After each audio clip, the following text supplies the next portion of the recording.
The day is the 4th of September 2024. Indeed, the days are rushing, and I hope that your life is rushing along quite beautifully. Now, today we have quite a number of stories. Number one, the body of a teacher.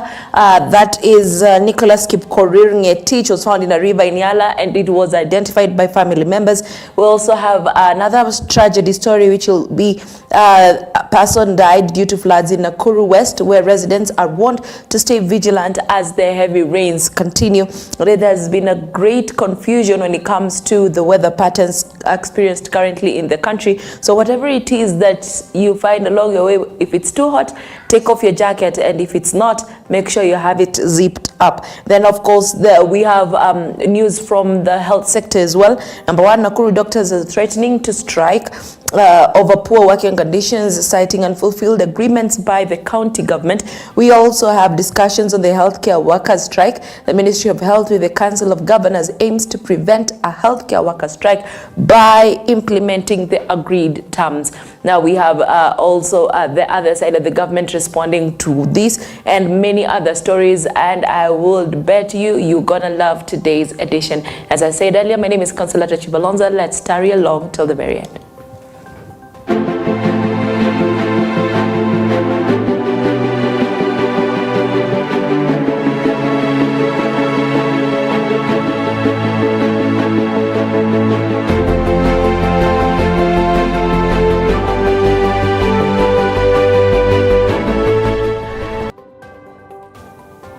Good evening.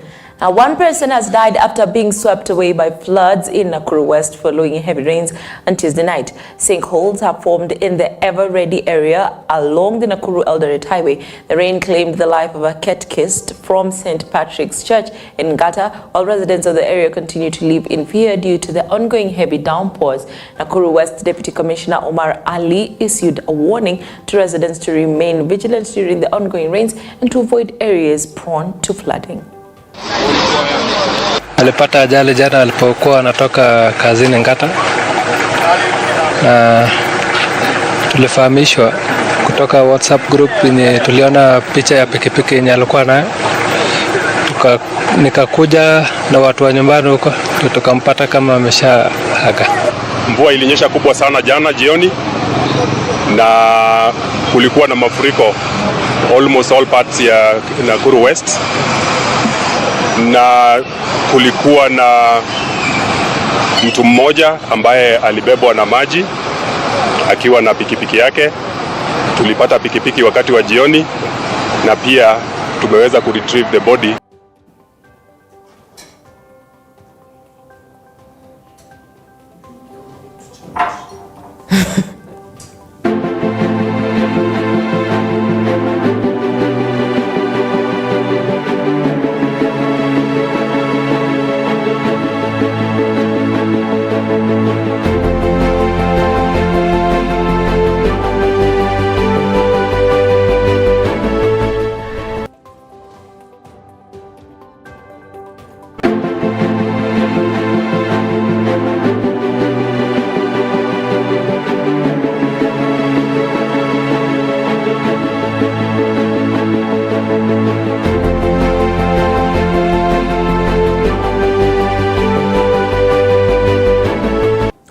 We do apologize for that. Now, former East African Community Cabinet Secretary Penina Malonza has defended her performance, stating that her time as a Cabinet Secretary, although brief in the different areas, she is going to cater all corruption cases. Speaking at her home in Mudha, Kitui County, Malonza, who addressed political matters for the first time since the cabinet reshufflement, said she would ensure that the Ukambani region fully supports President William Ruto's administration. The locals also focused on her possible return to government.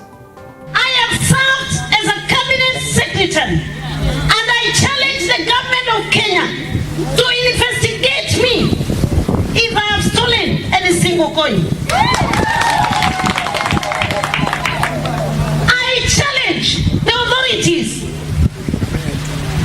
to even check on my performance, because we do not only serve this nation, we serve God who lives. As a party, tukipoteza huyu Sisi tumepoteza hata kura za rais za 2027. Hakuna mtu mwingine tunajua ambaye tunaweza kumfuata ndani ya chama ya UDA apart from Penina Malonza.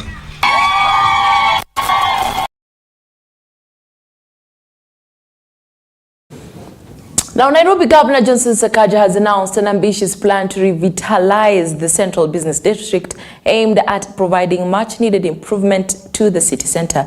The announcement was made during a crucial meeting with the county's chief inspector and representatives from the Office of the Auditor General. Governor Sakaja emphasized that the county had achieved a revenue collection of 12.8 billion, which will significantly fund the project to restore Nairobi's stature, particularly within the CBD.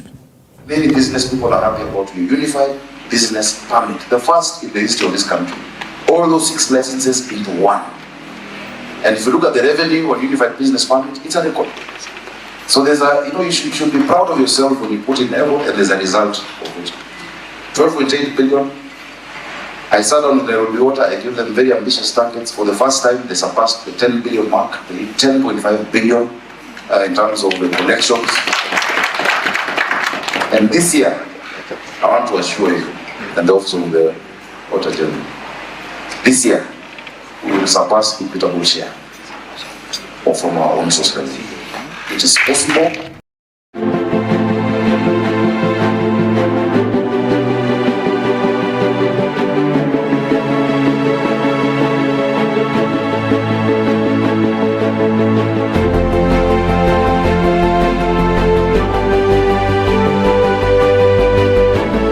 Every Thursday from 8:30 p.m. Listen, every man needs God. And every man needs to learn to humble himself before God. Enjoy teachings from Pastor Chris Oyakilome. Here's what the Lord is instructing you to do. Prepare yourself in the Word of God. Feed your faith. Prepare yourself in the Word. Build your faith and get to know who you are in Christ Jesus. Feed your faith. There's a spiritual attack of some kind through sickness. Build your faith strong. Every Thursday from 8:30 p.m. on EBN TV, transforming your world.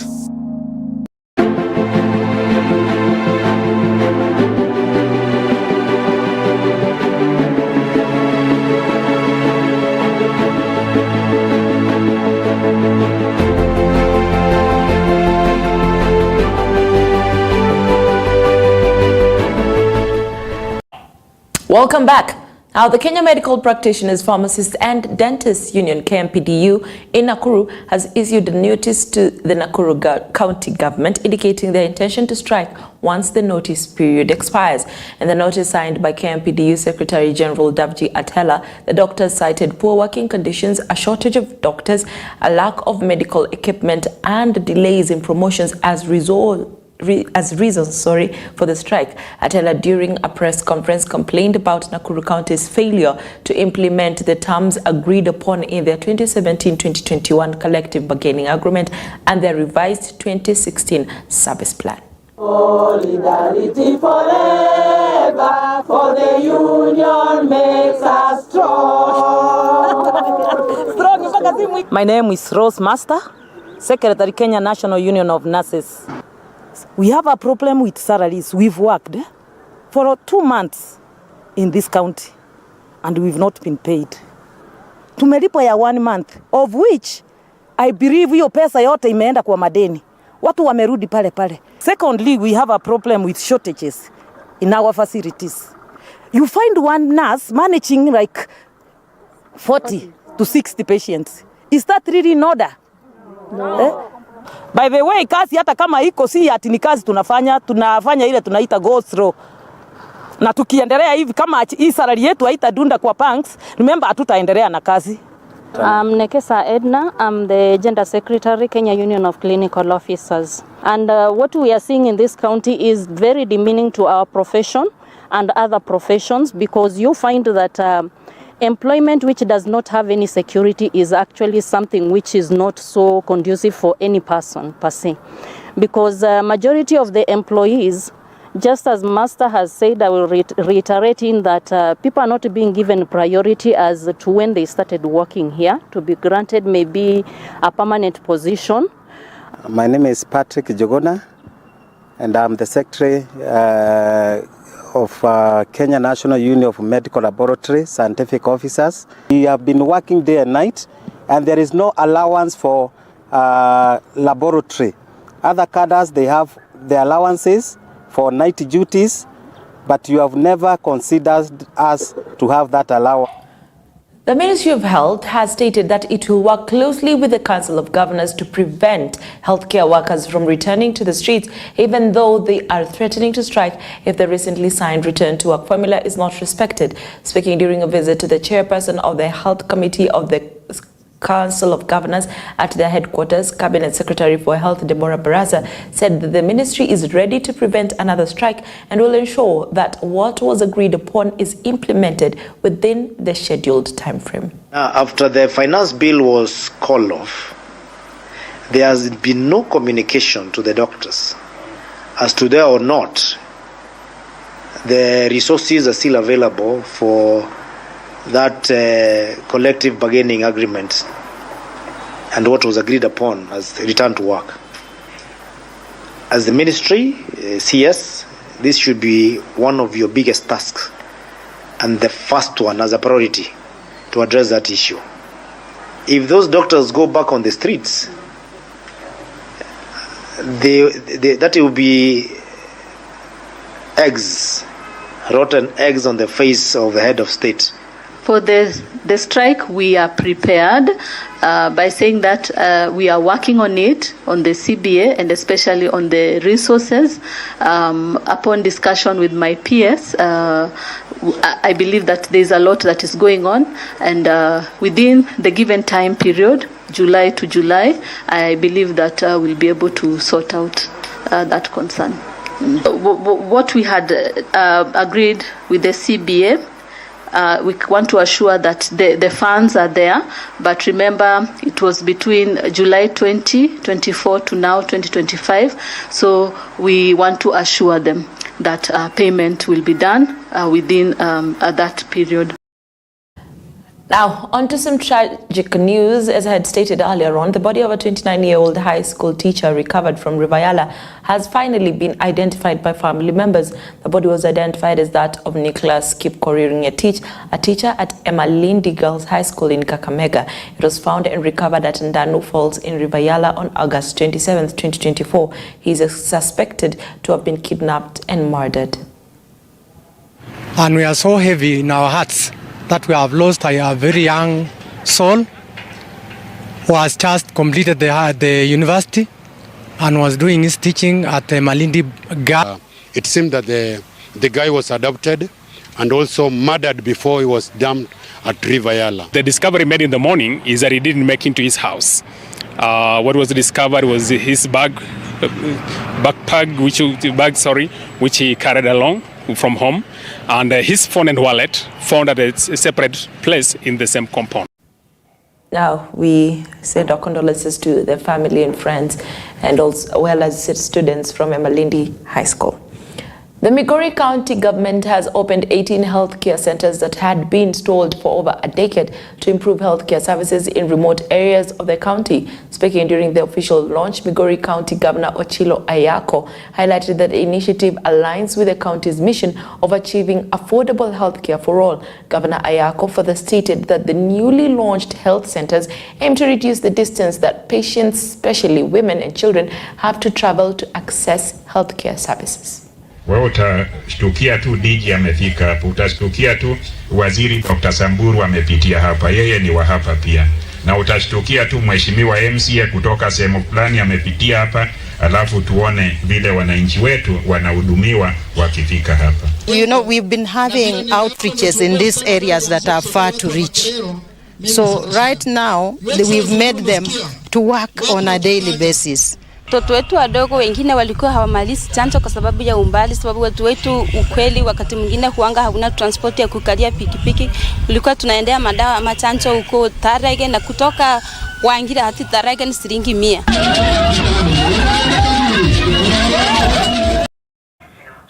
The Kajiado County government, led by Governor Joseph Jama Olilenku, has signed an agreement with the World Bank that will allow the county to receive additional funds to support development.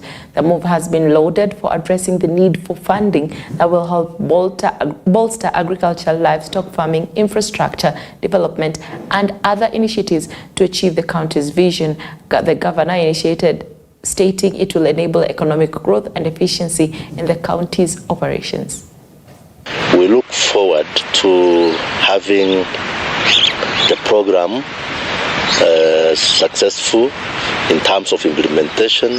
It's going to support the county executive as well as the county assembly and the county public service board all through.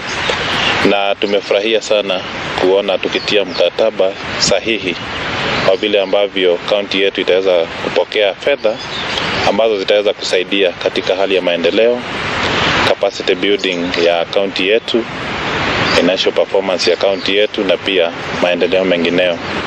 As we all are aware that devolution is having difficulties with funding, additional funding through this program will help the counties to realize their aspirations. In KDSP 2, the disbursement of resources will be linked to achieving some critical indicators. We commit as a county government that we will endeavor to make sure that we achieve the requisite targets to be able to receive the disbursement. From Kajiado to Makueni County, where contractors, during a joint meeting with Governor Mutula Kilonzo Jr., expressed the challenges they have been facing while working in the county, which they said have made their operations quite difficult. The contractors complained about one, delayed payment as the main issue. The contractors met with Governor Mutula Jr. to voice their concerns. Processing of payment, contractor complained of loss of payment documents in different departments, which delay payments and in turn cause undue suffering to contractors, suppliers. The contractors show that it was not necessary to deduct 10% of the contracts as the retention, especially on rehabilitation works and the road works, because it was not possible to quantify defects associated with the renovation and rehabilitation works as opposed to the original works previously done. Jambo hili ni jambo la Makueni, jambo la kitaifa, ninakiita conflict of interest, na kuna watu wako katika nyadhifa mbalimbali ambao wanaweza kuwa wamesajili kampuni, wanahakikisha kampuni hizo ndio zinalipwa kwanza, wanajipatia kazi. Na nimewaambia wafanyikazi wa serikali kama kuna mahali kuna conflict, wanafaa kisheria kupitia sheria ambayo inajulikana wafanye kitu tunaita na kimombo declaration of conflict of interest ama potential conflict of interest. On to the teachers. Kuppet is facing internal disputes as divisions arise regarding the suspension of the strike. Kuppet members are demanding a general meeting as Missouri's actions have caused a split within the union. Remember, on Monday evening, Missouri ordered all teachers to return to school, but the teachers have distanced themselves from his decision, insisting that their demands should be addressed as per the agreement, and in case of any changes, the teachers should be called on board and have everything explained to them. Our Secretary General and other NEB members called the strike without the demands having been fulfilled. Teachers are so much demoralized. How can you give teachers a 1 hour's notice to resume duty when a number of them work over 50 kilometers away from their stations? Some had even traveled to Nairobi, to Mombasa and other towns. The National Governing Council had not been sanctioned. We would like to dissociate ourselves from that particular pronouncement. Still requesting for the National Governing Council to be convened so that we can vote whether the strike to be called off or the strike continues if the demands of the teachers have not been met. We shall request for that particular statement to be rescinded by the National Governing Council. At the moment, there are 10 ladders, 10 steps to take in the promotion ladders, which is a very big discouragement to the teachers. Most of the teachers came out in numbers to show their dissatisfaction. Surprisingly, we went to Nairobi on Sunday. On Monday evening or afternoon, the Secretary General is calling off the strike. We are citing the Secretary General as one person who has abused the mandate of the National Governing Council. We can even continue with our maandamano. We cannot. We have to comply with what the teachers are saying on the ground. We are complying with what the teachers on the ground are saying. If my members from Bomet County say they are ready for maandamano tomorrow, I'm ready to lead maandamano, a massive one in Bomet. However, Auditor General Nasi Gadungu, during a hearing by the Senate Public Accounts Committee on Government Spending, stated that her office has faced challenges due to delays by counties in submitting their financial report. Gadungu, during her testimony, said she will not allow county governments to submit their financial records late, vowing to keep a close watch on the management of county governments and to follow up on every step of financial expenditure. What do we do with the assets that came on board? Are they being re-exported? If they are being re-exported, how are we accounting for that? Are they being utilized within the country? Then who is taking them on board? I'm just digressing, but as I said, it goes on a case-by-case basis. So I cannot say no, I cannot say yes, unless we go to the nitty-gritty of each of those agreements. Maybe let me just inform this committee that we are currently finalizing the plan for the special audit on public debt. So it will raise some of these issues, which are also part of the terms of reference that the Senator is raising. So it's going to be a very comprehensive audit of public debt.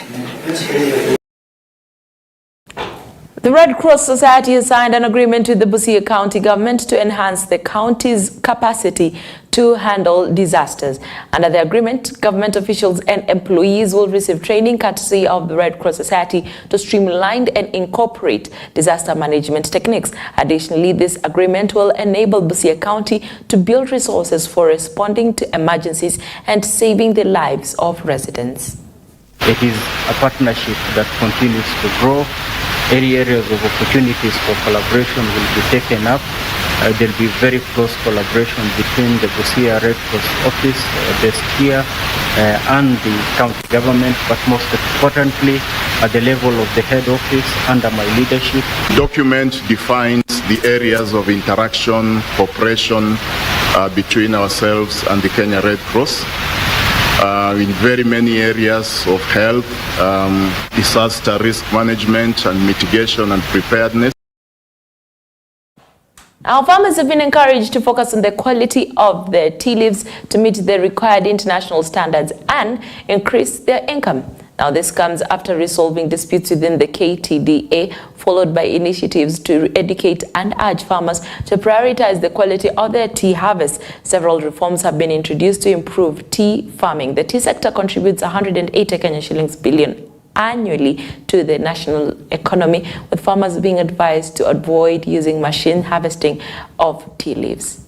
We've been seeing and hearing issues about volumes of unsold tea, and this was mainly because of poor quality.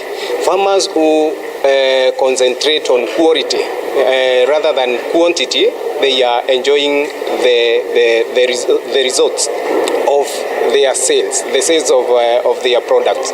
During our last term of 3 years, since 2021-2023, we've been having wrangles of push and pull between former directors and the sitting directors then, because of many litigations they had taken to court, because of many issues that were introduced in the Tea Act.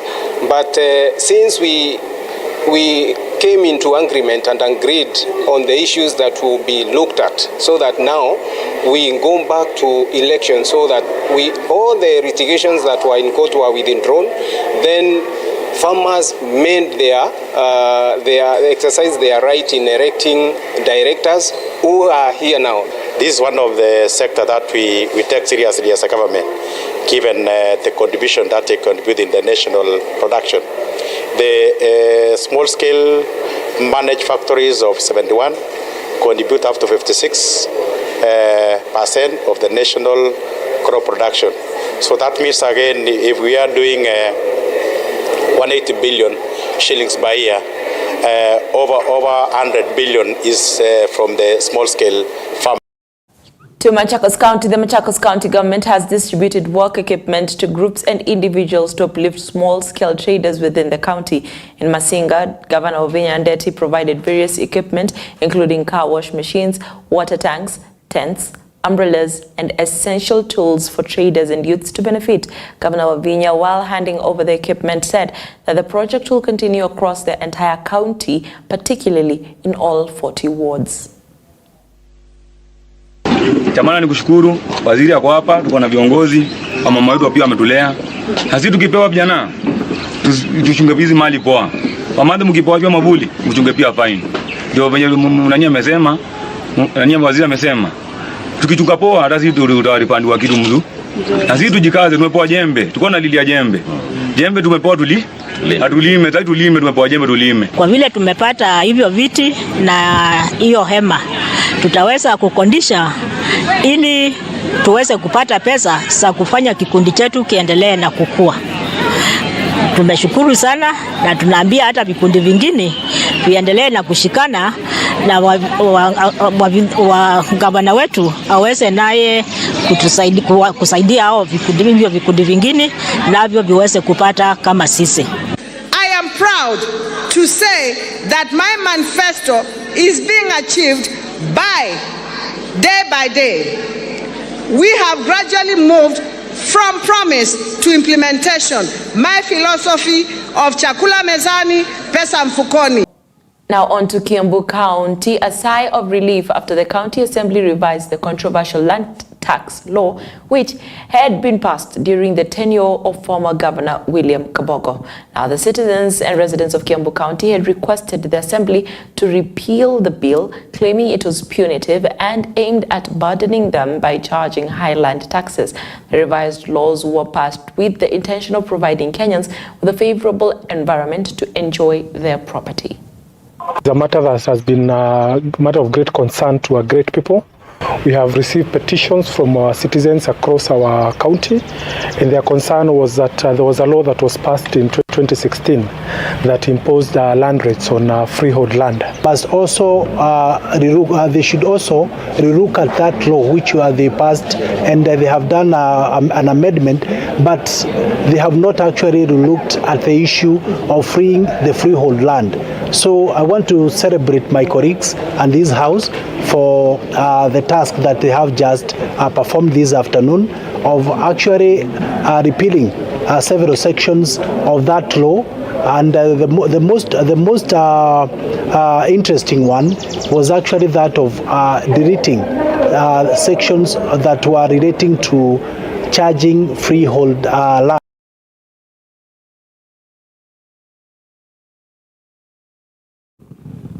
That marks the end of EBN TV Prime Edition. My name is Consolata Chibalonza. Thank you very much for being with us from the very start and to the end. I do wish you a good night on behalf of Alan and the cameras and Moses on the other side of the studio. Good night, and as I always say, till next time, God bless.